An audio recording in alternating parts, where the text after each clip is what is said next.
Hi.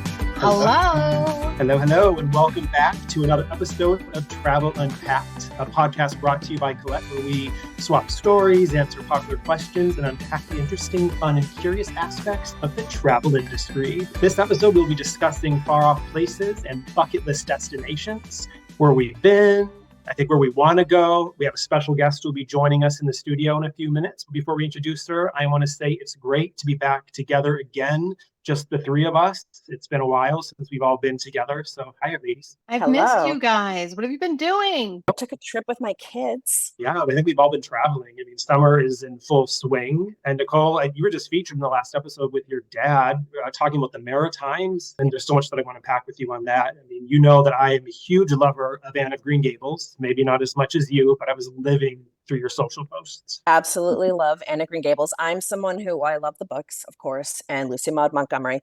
I absolutely love the 1985 version that has Megan Follows and Jonathan Crombie, Colleen Dewhurst. So I've seen the other versions and they're nice, but I absolutely love that Anne of Green Gables, and I will watch that probably once every couple of years. It's like a 6-hour between Anne of Green Gables and Anne of Avonlea. It's like 6 hours of programming, and I just love it to death. It was so great to go. It's not my first time going. I had been, I think, in 1998 and then again in the early 2000s. So this was my first time in about 20 years going to where Lucy Maud Montgomery, we saw her birthplace, we saw Green Gables, and I was able to go and see my children experience the beauty. It was a lot of fun. Did you prep them by making them watch all 6 hours of the movies? No, but I think I will now that they're like, who is Anne? What is Green Gables? So I'll have them watch it. It seemed kind of long for their ages. My oldest is only 10 and my youngest is 5. So I didn't have them watch it just yet. And I have all boys, so I didn't know for sure that they'd love it. Although my brother and my father, they love Anne of Green Gables too. I think if you grow up watching these things, you do have a special place for it. I love that. And Kelsey, you were traveling too. I think you were just visiting Spain. What were you doing there? So product department has a process called ground reviews. And what we do is we will rent a car and we will ride a tour, a brand new tour, just to make sure that when it goes off for the first time, it goes off effortlessly and doesn't have any bumps in the road. So it was myself, the designer, and the head tour manager who spent some time in Costa del Sol, where we went to the most charming and adorable little villages, Antequera, Ronda, Malaga, Mijas. We ate a ton of food. I'm going to be honest. I came back 4 pounds heavier. It was completely worth it though. Then we spent 2 nights in Madrid. It was fabulous. It was actually my second time in Spain, but the first time I had just spent time in Barcelona. So I didn't really get to see the Costa del Sol region, which is definitely breathtaking. It's absolutely beautiful. I recommend everyone here to go. We will add it to our bucket list. Add it to your list. It's worth it. I promise. Ever since we've announced that tour, I've been just watching it develop, and it's on my bucket list already. Absolutely. There's some really unique experiences that we have there. Again, we eat so much, a lot of eating, but it's one of my personal favorite things to do is eating. So I had some anchovies. Anchovies seem to be the theme of Anna and Sandra's trip. Everywhere we went, we had anchovies, which I had never had before. Not something that we're going to force you to do on the tour, but they all forced me. And gazpacho. So I started a quest of finding the best gazpacho in Spain. I had it 4 or 5 times, and El Pimpe, which is a restaurant that we go to on tour, they won my award for the best gazpacho in Spain. What did you give them? A nod. A golden spoon. What's in a gazpacho? So gazpacho is a cold soup, and it has tomatoes, cucumbers, onion, and olive oil in it. And then you can top it with some yummy stuff like more tomatoes, cucumbers, onion, avocado, and croutons. Any anchovies? There were no anchovies in it, but it's the perfect hot weather meal. I love that. Well, you ladies were outside of the country. I was traveling inside the country. So I went over to California with my husband for a little over a week. And we just did all the Hollywood stuff. He wanted to be a housewife. So we did all of that in Beverly Hills. And then we went up to Solvang. Have either of you been to Solvang or heard of Solvang? I've heard of it. I haven't been. Oh, I love my friend lives right up there, about a mile from the center of town. It's like a Dutch town. There's so many bakeries. I mean, I ate my way through Solvang, had danishes, everything every morning. There's wineries. It is the cutest little town. It's about 2 hours outside of Los Angeles, maybe about 40 minutes outside of Santa Barbara. So if you're ever there, you'll definitely feel like you are in Europe, because it really does the Dutch architecture. It looks like you've stepped right into a European town. So we did that, and then we came home.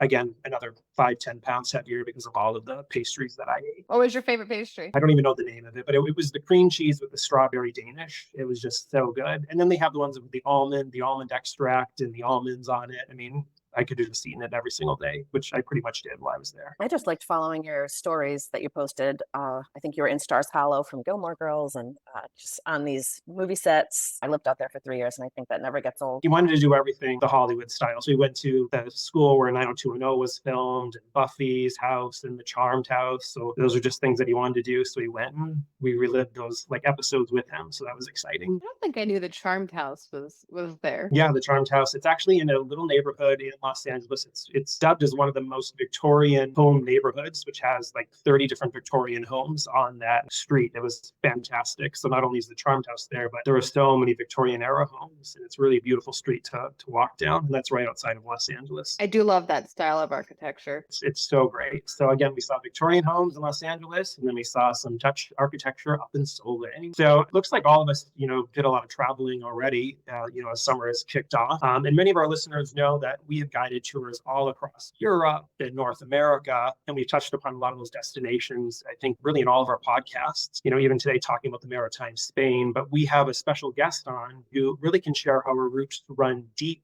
across the world. We're joined today by Jaclyn Leibl-Cote, Collette's president and my sister. She's going to talk to us about some of the places she's been, what's on her bucket list, and just some of those more far-flung destinations that Josh just mentioned that she knows travelers should not be missing. So Jaclyn, hello. Hello, everyone. Hello. Jaclyn's been on Collette Talks many times, so she's pretty used to this. Yeah, and talking about travel is never a bad thing. So I think we just talked recently that you were in Ireland, in Northern Ireland. Is that true? I was in March. I was also in Finland in March. Amazing. Definitely a place that you travel in the winter months. So you got to be prepped for dressing in layers, snow gear, but all worth it. The Husky Safari, by far the most amazing experience. My husband rode and I sat and just took pictures and was just awestruck, honestly, of the scenery, because it's all snow-capped trees and the landscape just goes on. It's kind of snowing in my face a little bit. My mascara might have come down a little, but again, all worth it. The reindeer safari, also super cool. Did that one at night, one of the nights that we were there. And it was just kind of romantic. You sit side by side with a blanket over you, and then you go and 45-minute ride, and then you get out and you have a little bit of a talk with a fire and in this little hut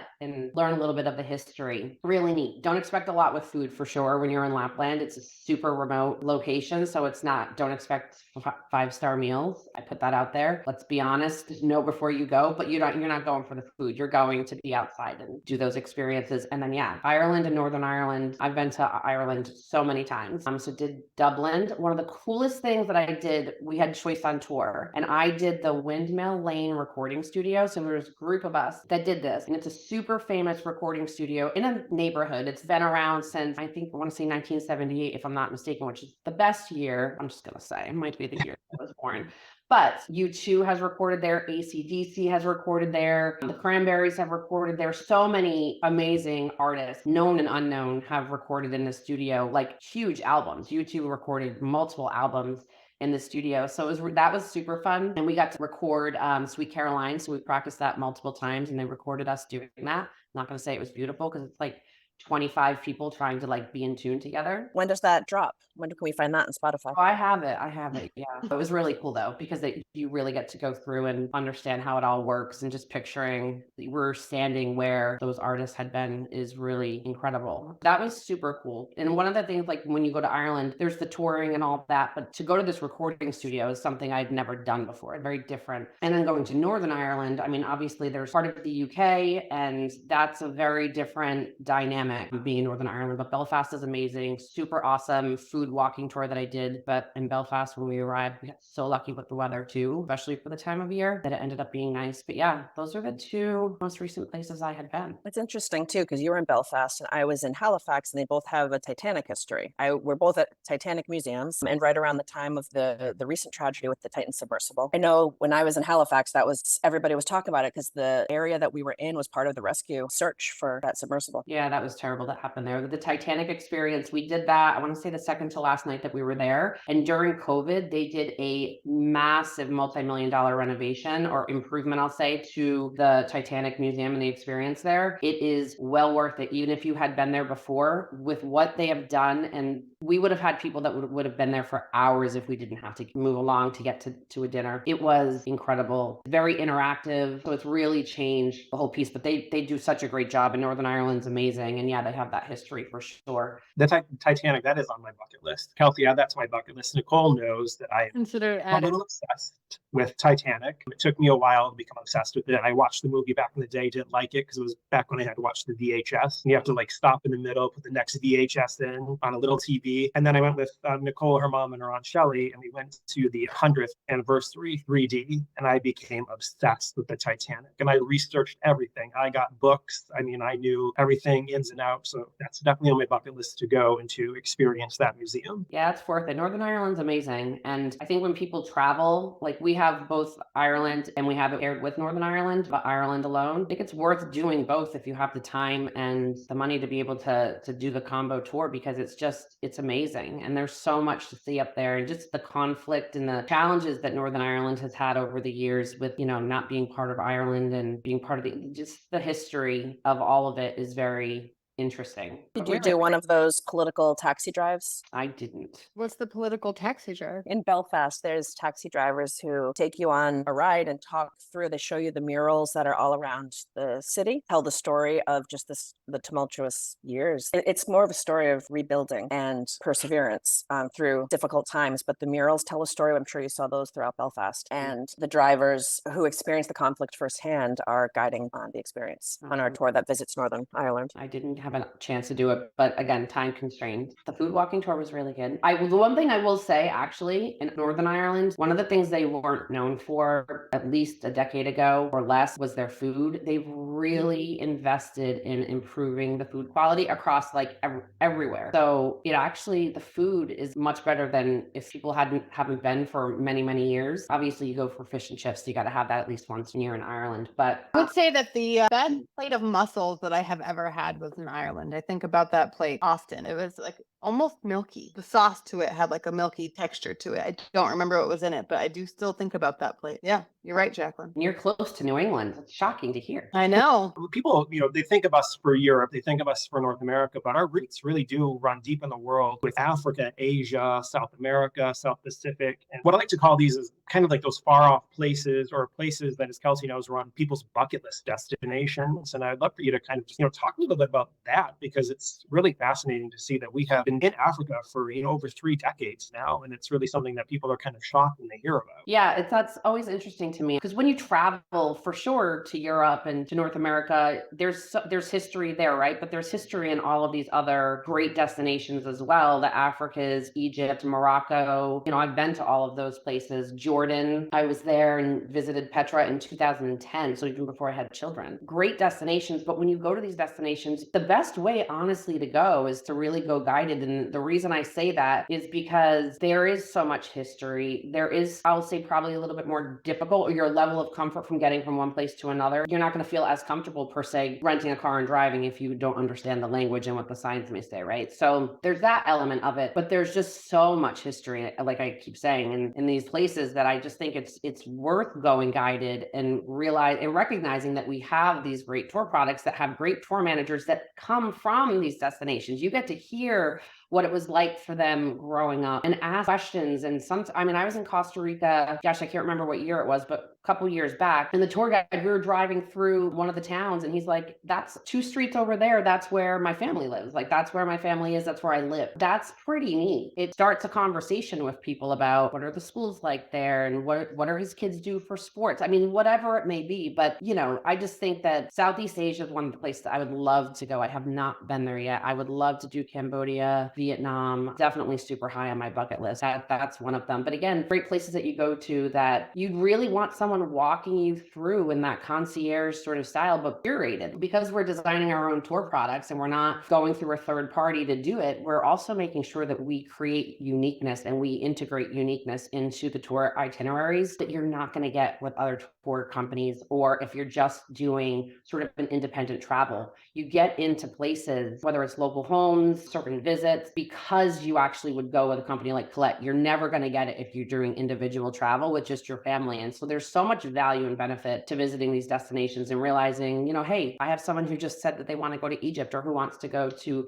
Africa. Instead of getting the cookie cutter itinerary that everyone who individually is going to get, go on the website or pick up the brochure for Collette and take a look, because there's a lot of options. And I think there's so many options for everyone, depending on what people are looking for. Even for a more independent traveler who might think they'd want to go to those destinations and not go guided, I think it's important to know that there's still so much free time to do your own thing or make choices, have flexibility, so that you're not always with the group and you're not always doing those included experiences. Although, to your point, having the convenience of somebody to tell you how you might want to use your free time based on what you like. These people live there, they know their area better than anyone. It's something that I think even a savvy traveler would love, being able to get the inside story, get really up close to the action, and have a local expert curating the whole experience for them, but then having that free time as well to kind of spin the trip their own way. One thing that we do at Collette that I know we do a really great job at are home hosted meals. And when I was in Spain, we had met with the woman that does the home hosted meal in Ronda. And it's such an interesting concept, because when you're traveling on your own and you're going through cities, you're seeing these houses and apartments. And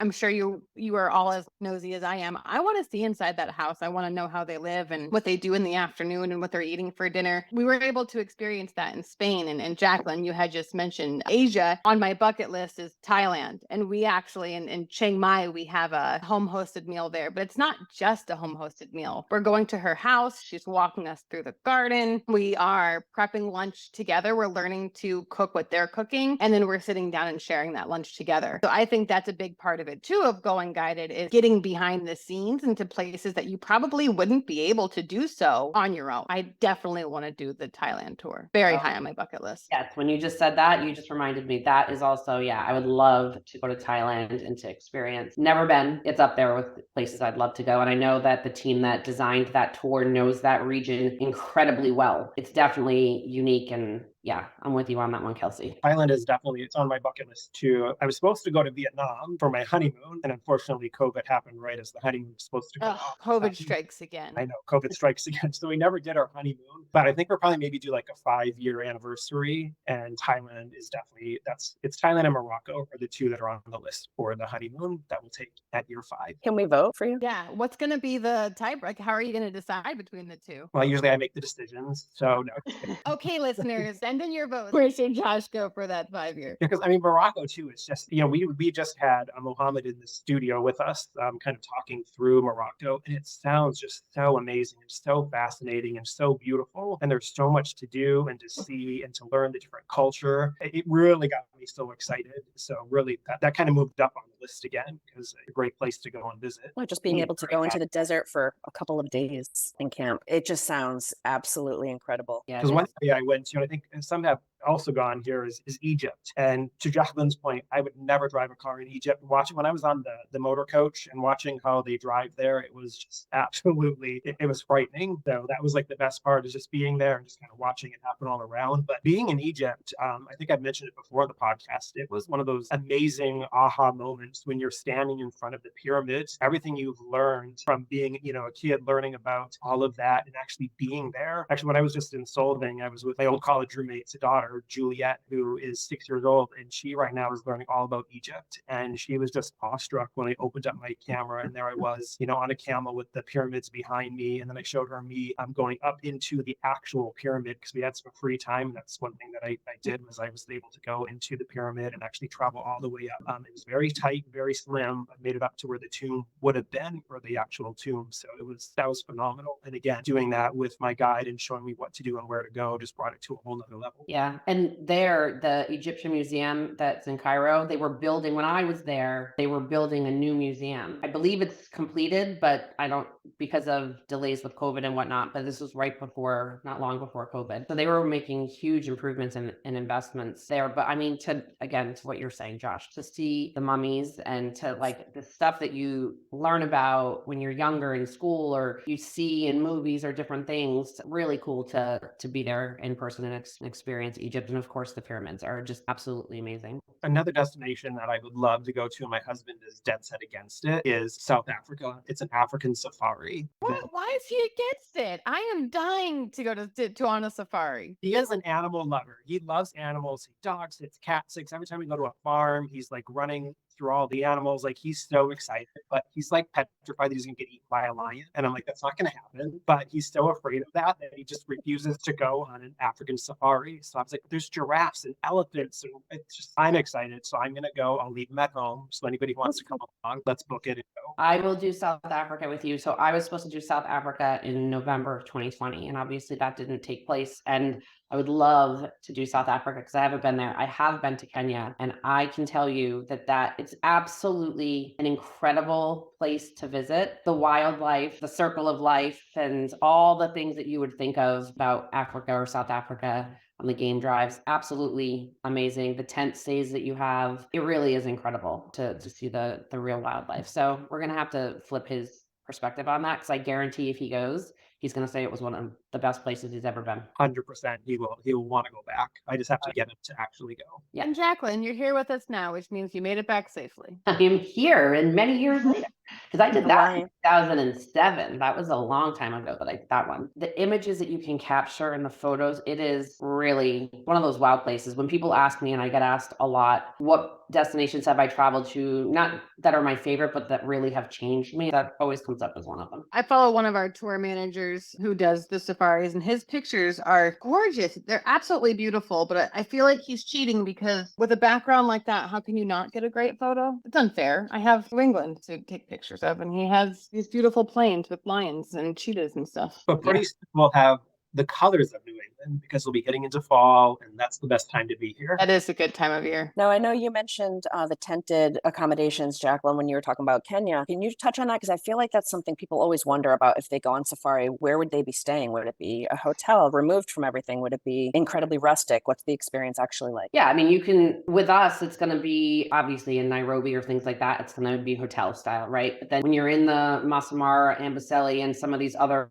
areas of the park, you're going to be intense, but they're not super rustic that you're leaving to have to use a restroom elsewhere. There are things, of course, being in the region that you have to just be more mindful of, but that's in multiple countries. Like when it comes to bathrooms and things like that, you have a bathroom, sinks, you're able to brush your teeth in your tent, and the beds were super comfortable, but you're not going to have TVs. You're not going to see what's going on in the world, but you don't need to, because it's your time to sort of disconnect and really just embrace the region that you're in. It's honestly very comfortable accommodations that you would want to stay in, because you want to feel like you are on a safari in Africa or South Africa. Therefore, you would want to, I don't want to be at a Marriott hotel if I don't need to be, because you want to experience it. Nothing against hotels or Marriott per se, but you want to connect to the experience, and it should be a whole experience. You don't want to be on a safari tour and then watching Emily in Paris at night or something, because it takes you right out of the moment. Jaclyn,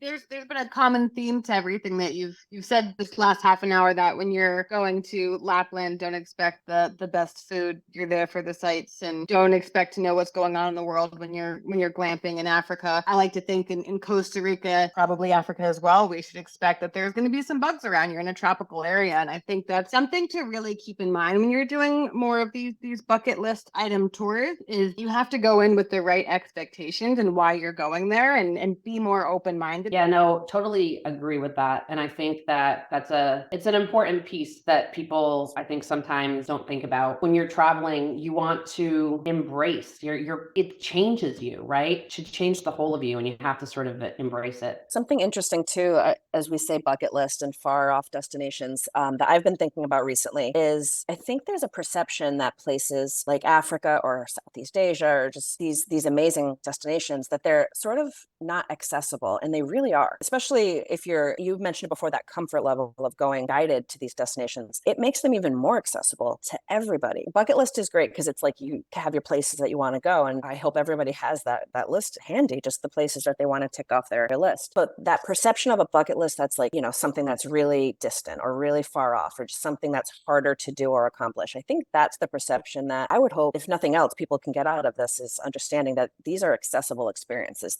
These places are within reach. It's just a matter of booking this vacation like you would a North America or a European vacation. It's booking the trip, going, and having that experience. You could have it at any point. Absolutely. I think it's different. There's times where, like, if you think about Europe's amazing. I love Europe. And you can go back to Italy multiple times and do different regions, right? And you can do the places that you love. I think when it comes to these regions of the Vietnams and, the Egypts and the Moroccos, they're not places that people tend to go back to multiple times. But when you go, you're going to have a lot of questions. To Kelsey's point before, usually there's so many, like, can I walk outside my tent and get to breakfast without worrying about an animal coming to, like, all those things that you would just be naturally maybe curious about. You have that tour manager and that expert that you can ask absolutely any question to at any point throughout the tour. And so the comfort level for sure is there. With Europe, I love Europe. It's a great place to travel to, and you can go back to different parts of Europe many times and see different regions or visit your favorite places and go for the food or just people watch, honestly, and the cafes and the outside cafes. I mean, Europe has its charm, and people love traveling to Europe, and we want people to keep traveling to Europe. It's amazing. I think when it comes to these regions that we're talking about, the Moroccos, the Egypts, the Africas, South Africas, Peru, for most, these are places that people are visiting once in their lifetime, and they score extremely high excellence. And I think it's because there's this internal perception that it's more experiential. You get more out of it personally, and all the tours rank very well and score very high. But when it comes to these regions, the Africas, they're some of the highest scoring excellence tour products that we have in the entire company, not slighting any of the other tour programs. But again, I think it's just, you can't put a score on seeing the wildlife and doing those game drives, knowing that it's sort of that once in a lifetime, versus the great places that you can travel in Europe, the Croatias and Italy and Portugal. And I mean, there's so many great places that you can travel to. So I just think that it's one of those places that you're not going to go to every year. You're definitely likely not going to do far off regions all the time because they may be more expensive, or you need to balance. Like, you want to do something internationally, you want to do something local, but then you want to do something that has high experience. And I think high experience wins hands down. I just think the photos that you can get, the people that you meet, the cultures that you connect to, they really change you as a person individually. But until you go, you don't realize it. Everybody go ahead and update their bucket lists. Make sure that we're adding these very far places. Peru, also amazing. Ooh, yes. Machu Picchu. The food, ceviche, honestly, amazing. The llamas. Yes, Kelsey. Machu Picchu was phenomenal. I was there too, and that was just, and staying at the base of the mountain and learning how to make fresh ceviche it's just one of those moments that it's just that you're in awe, that the fact that you're there and doing that. And you hiked Machu Picchu, right? I hiked it in the morning for sunrise, and we got up there and it was raining that day. So we didn't see sunrise, but the day before we had toured Machu Picchu and it was a perfect sunny day. So kind of got to see it through both lenses. It's on my bucket list, 100%. So I just want to thank all of our listeners for joining us on this podcast. Please definitely subscribe. And thank you, Jaclyn, for talking about all these fantastic destinations that you've been to, that our listeners can travel to. There's so many far off places, bucket list destinations from Peru to Morocco that we want everybody to go experience. So thanks, everybody. And definitely let us know where you want to travel to. Let us know on Facebook, Instagram, Twitter, wherever you social media with us. Let us know. We'd love to talk about that in future episodes. And as you're packing for this far off place, don't forget to pack your bug spray. Bye. Bye. Bye. Bye.